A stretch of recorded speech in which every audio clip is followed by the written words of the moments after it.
सब नाम पर विश्वास नहीं कर पाएंगे, नहीं कर पाएंगे। रोज चर्चा होती है, क्या आपका निरंतर नाम जपने में भाव बना? नहीं। कोई बिरला ऐसा जिसके ये बात हृदय में बैठ जाए कि वो मुझे तो बहुत बड़ी बात मिल गई, बहुत बड़ी वस्तु मिल गई। छोटा न समझो नाम को, इतना बड़ा अंकुश होता है, विशाल मत वाले गजराज को घुटनों के बल लाने के लिए पर्याप्त है। एक अंकुश मार घुटने टेक देगा, जैसा कहेगा महावत वैसे चलना पड़ेगा।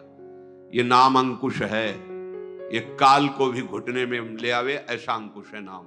देखने को लगता है राधा, देखने को लगता है कृष्ण, मत वाले काल को भी अधीन कर। समुझ जियाए शरण ते डरत ना काल डर, जिए काल बस ना पड़े। जीवित है लेकिन काल के अधीन नहीं, ये नाम का चमत्कार है। विश्वास मानो। जल में घर्षण शक्ति से बिजली पैदा हो जाती है, नाम जिह्वा पे चलेगा तो ऐसी बिजली पैदा होगी कि लोकांतर में कोई तुम्हें परास्त नहीं कर सकता। पर करो ना, नाम जप करो, जिह्वा से निरंतर नाम रटो। मारे घूम रहे हैं दुख निवृत्ति के लिए, कुछ नहीं होना। यदि नाम नहीं है तो थोड़ी देर के लिए ओस चाटने से थोड़ा तो गीलापन लगा, लेकिन प्यास नहीं बुझनी। ये प्रभु के चरणारविंद की शीतल धारा भक्ति की छोड़कर, नाम की छोड़ करके अन्य साधन रूपी ओस कण चाटने से प्यास नहीं बुझेगी। राम राम राम जी जौलो तू न जपी है, तौलो तू कहूं जाए तिहूं ताप तपी है। सुरसर तीर बिन नीर दुख पाई है, सुर तर उतरे तो ही दारिद सताई। गोस्वामी जी ने महामहिम नाम की महिमा प्रकट। कहीं भी भाग के जा तो कहां जाएगा, कोई तेरा दुख निवृत्ति का उपाय नहीं, क्योंकि जिससे तू दुख निवृत्ति चाहता वो भी काल से तो भयभीत ही है। जो काल को भयभीत कर दे वो है भगवान नाम। ले लो, प्रभु के नाम का आश्रय ले लो, प्रभु के नाम का निरंतर जप करो। जो पुरुष श्रद्धा और विश्वास पूर्वक ये बात सुने और इसे जीवन में उतारे, तो चाहे जितने पातक हो गए उसे और कोई प्रायश्चित करने की जरूरत नहीं। ये नाम ही समस्त पातकों का नाश करके भगवत प्राप्ति करे। परीक्षित जी ने पूछा, भगवान एक बात हमारे मन में और आ रही, आज तक हमने कभी किसी इतिहास में, कभी किसी ग्रंथ में ये नहीं सुना कि किसी ने यमदूतों का अपमान करके भगा दिया हो। अपमान ही उनकी फांस काट दी, और तुम नहीं जानते हो धर्म का क्या स्वरूप है, धर्मराज के दूत बनते हो, ये निष्पाप हो गया है, चलो भागो यहां से।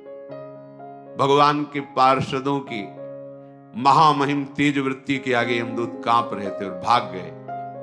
फिर क्या हुआ जब वो गए यमराज के पास, तो वहां फिर क्या हुआ ये मुझे जानने की इच्छा है, क्योंकि धर्मराज के शासन का त्रिभुवन में कोई उल्लंघन कर सके ऐसा कोई नहीं। काल दंड उनके हाथ में रहता है, धर्मराज के हाथ में काल दंड रहता है। यम पाश में बांध ले, काल दंड का प्रहार कर दे, कोई भी त्रिभुवन में ऐसा नहीं कि उससे बचाव पक्ष कर सके। ये बड़े बड़े लोकपालों को अलग अलग, जैसे वरुण पाश, भगवान वरुण देव के पास, वो वरुण पास में बांध ले, निकलने के सामर्थ्य किसी की नहीं। जैसे इंद्र के हाथ में वज्र, प्रहार कर दे अमोघ अस्त्र। भगवान ने ऐसी दिव्य शक्तियां बड़े बड़े ईश्वर कोटि के लोकपालों को दे रखी है। बोले आज तक कोई धर्मराज के शासन का उल्लंघन कर दे ऐसा कहीं इतिहास में वर्णन नहीं। क्या हुआ इसके बाद, क्या हुआ? भगवान श्री सुखदेव जी कहते हैं, भगवत पुरुषैराजन याम्याः प्रतिहतोद्यमाः पतिं विज्ञापयामाशुर यमं संयमनी पतिम। संयमनीपुरी के स्वामी परम शासक यमराज के पास जाकर उनके दूतों ने सर झुकाकर प्रणाम किया और कहा, प्रभु संसार के जीव 3 प्रकार के कर्म करते हैं, पाप, पुण्य और पाप पुण्य से मिले हुए, और उन जीवों के कर्मों का फल देने वाले केवल शासक आप हो। क्या और कोई शासक है क्या? प्रश्न किया जाता है कि अभी तक तो हम समझते रहे कि त्रिभुवन में कर्मों का परिणाम देने वाले आप ही न्यायाधीश हैं, क्या कोई और शासक है क्या? यदि संसार में प्रभु दंड देने वाले बहुत शासक होंगे तब तो निर्णय व्यवस्था डगमगा जाएगी। कोई कुछ निर्णय करेगा, कोई कुछ निर्णय करेगा। कितने हैं दंड देने वाले शासक इस त्रिभुवन में? क्योंकि कर्म करने वाले अनेक हो सकते हैं, लेकिन न्याय करने वाला एक होना चाहिए। तो अभी तक तो हम आपको ही समझते रहे जगत का स्वामी, निर्णायक। पर ये क्या नाम मात्र के बहुत से शासक हो सकते हैं?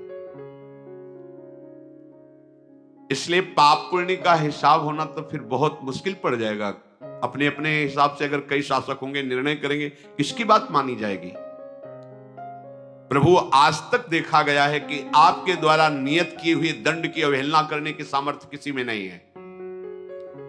किंतु अभी अभी की बात है, दो बहुत तेजस्वी महापुरुषों ने आपकी आज्ञा का उल्लंघन करके यमपास को काट दिया। प्रभु, आपकी ही आज्ञा से हम गए थे, एक पापी को यातना गृह नरक की ओर ले आ रहे थे, तो उन दिव्य पुरुषों ने बलपूर्वक हमें डांटा और फंदे काट दिए। तो मैं जानना चाहता हूं कि वो कौन है जो आपके भी शासन का उल्लंघन कर सकता है। यदि आप अधिकारी समझते हो तो आप मेरे संशय का निवारण करें। प्रभु, बड़े आश्चर्य की बात हुई, उस पापी को हम दंड देने में वाले ही थे कि उसके मुंह से निकल गया नारायण, और वो सिद्ध पुरुष आकर डरो मत।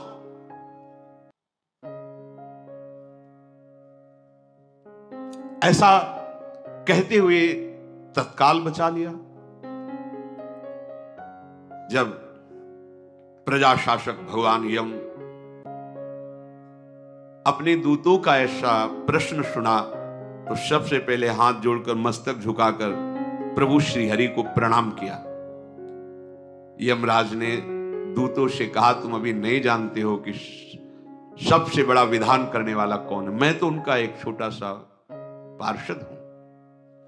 परो मदन्यो जगतस्तस्थुखश्च उरूतम प्रोतम पटवद्यत्र विश्वम यदंसतोष्य स्थिति जन्मनाशा नश्योतवद यस्य वसे चलोकः यो नामभिर्वाति जनान् निजायाम् बधनाति तन्त्यामिव दामभिर्गाः यस्मै बलिं तैमे नाम कर्म निबंधबद्धाश्चकिता वहन्ति। दूतो, मेरे जैसे तो बहुत स्वामी हैं, अलग अलग लोकपाल, लेकिन हम सबका एक स्वामी है, जगन नियंता भगवान श्री कृष्ण श्री हरि। उन्हीं से संपूर्ण जगत सूत में वस्त्र के समान रोतपोत है।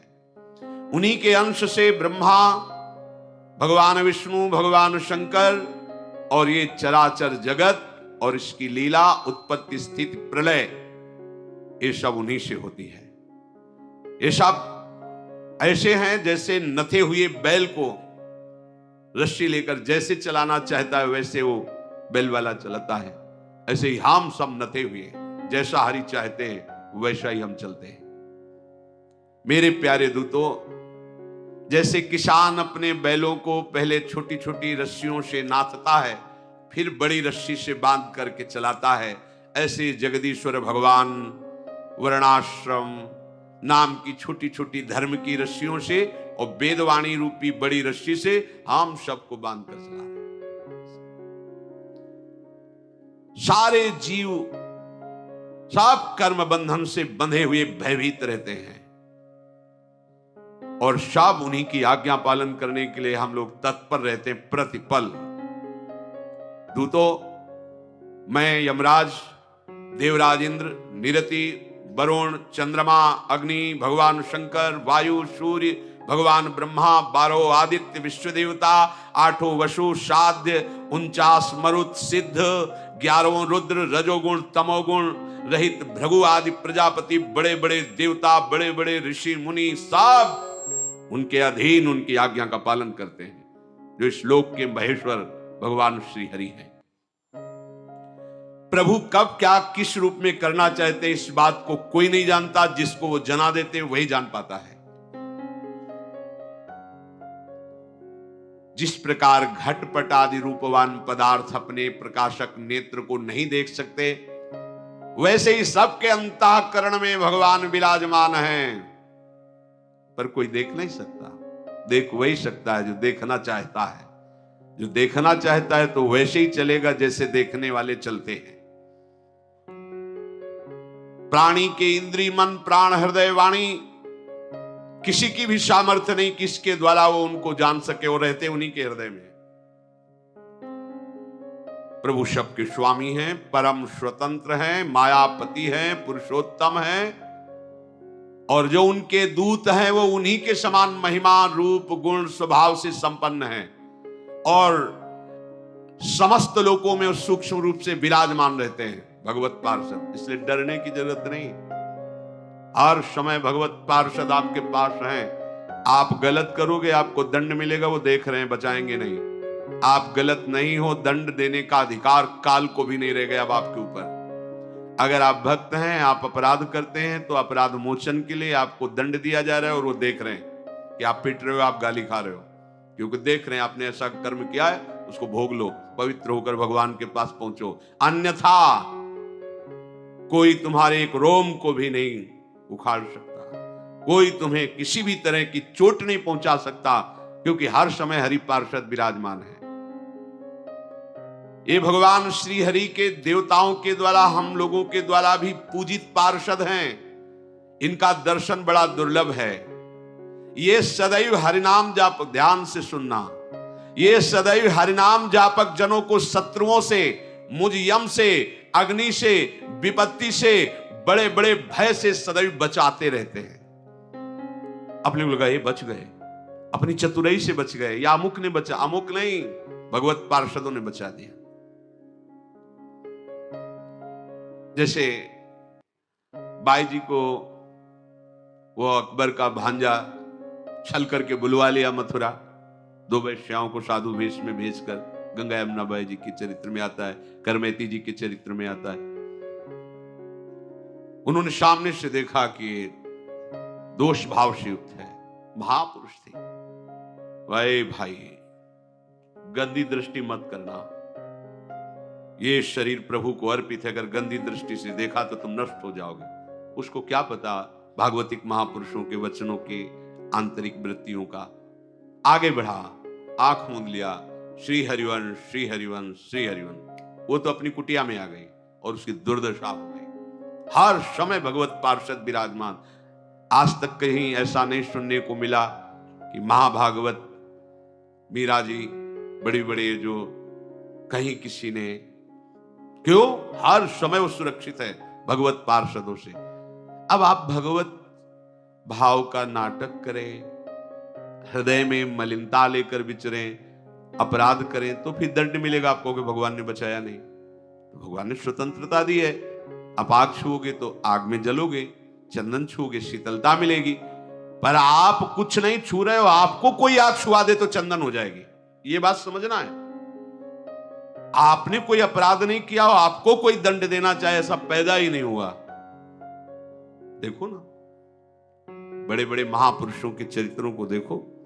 कबीरदास जी को काफिर घोषित करके कि ये राम राम जपते हैं, उनकी मां से पंडितों ने काशी के मित्रता कर ली कि तुम अपने बच्चे को चाहती हो कि तुम्हारा बना रहे।